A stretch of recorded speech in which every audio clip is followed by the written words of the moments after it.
to East Africa now, where 4 civil society groups are challenging the integrity of Kenyan presidential candidates Uhuru Kenyatta and William Ruto, who are facing charges at the International Criminal Court following the events of the post-election violence of 2007. Kenya's next presidential and parliamentary elections will be held on March 4th this year. The vote is expected to draw international scrutiny after communal bloodshed that followed a disputed 2007 ballot. Joining us now from our studios in Nairobi to assess political risk is Adams Oloo. He's a political analyst from the University of Nairobi. Mr. Oloo, thank you so much for joining us on Beyond Markets. Do you think that the efforts to bring, thank you, sir, the efforts to bring these gentlemen to court, is it the use of the courts in an attempt to influence the political landscape, or is this a just attempt to try and ensure that corrupt politicians or people that have been accused of violence and human rights violations do not participate in the elections in Kenya? Well, I think that the civil society basically is trying to ensure that Chapter 6 of the new Constitution of Kenya that was promulgated in 2010 is adhered to. That is the chapter on leadership and integrity. But that chapter was very general and it was left to Parliament to legislate for it. But parliamentarians, being interested parties, ended up watering down that Chapter 6 on leadership and integrity. And therefore the civil society groups were forced to go to court. But even as we talk, as the court process goes on, both Uhuru Kenyatta and William Ruto have already been cleared by the Independent Electoral and Boundary Commission to run for the presidency and deputy presidency in the March 4 general election.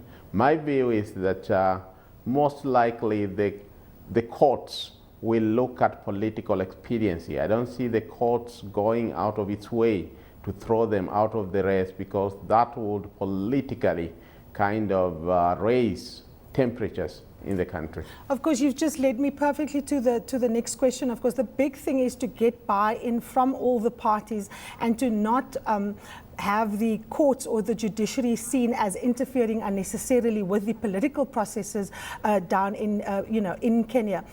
The supporters of Mr. Kenyatta and Mr. Ruto, are they likely to respect these decisions, whatever they may be, both of the court in Kenya and the ICC, or do you think that these actions will actually just increase tensions and the potential for violence? Well, I think that you have to look at it from the view that both the ICC and the courts of Kenya and the electoral bodies have kind of tried to separate the political process and legal process. They have tried not to join the two to go hand in hand.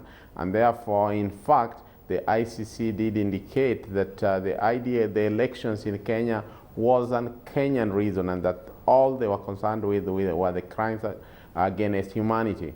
When you come back to the Kenyan populace, then you find that Uhuru Kenyatta and William Ruto have argued that even if they are charged with crimes against humanity, it is for Kenyans to judge them, and therefore they are saying that the courts should leave Kenyans to decide whether they want to elect an ICC suspect or not. And to that end, they have been very vocal to say that the international community should leave Kenyans to decide their own destiny. And I think as it stands now, it looks more likely that Uhuru Kenyatta and William Ruto will be on the ballot paper come March the 4th.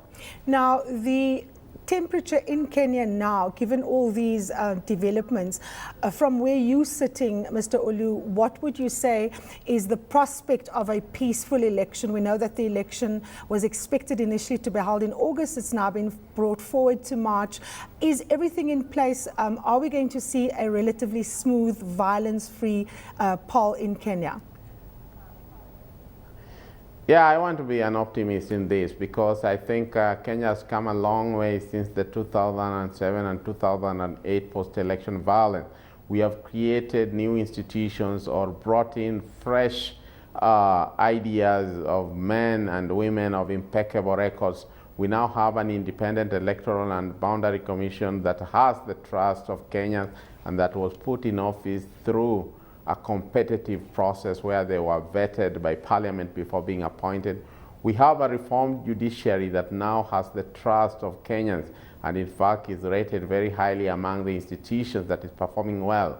And therefore, any dispute in the election, I think the party or candidate disputing should not have a problem going to the courts, which is a total opposite of what happened in 2007. And lastly, although there has been some slow pace in the reforms in the police force, a new Inspector General and the deputies have been appointed, and the Constitution of Kenya 2010 does indicate that the Inspector General is not supposed to get instructions on her activities or operations except on policy issues. So if you look at in totality, you can say that we have a good infrastructure that will ensure a free and fair, and to that extent we hope that they'll be peaceful.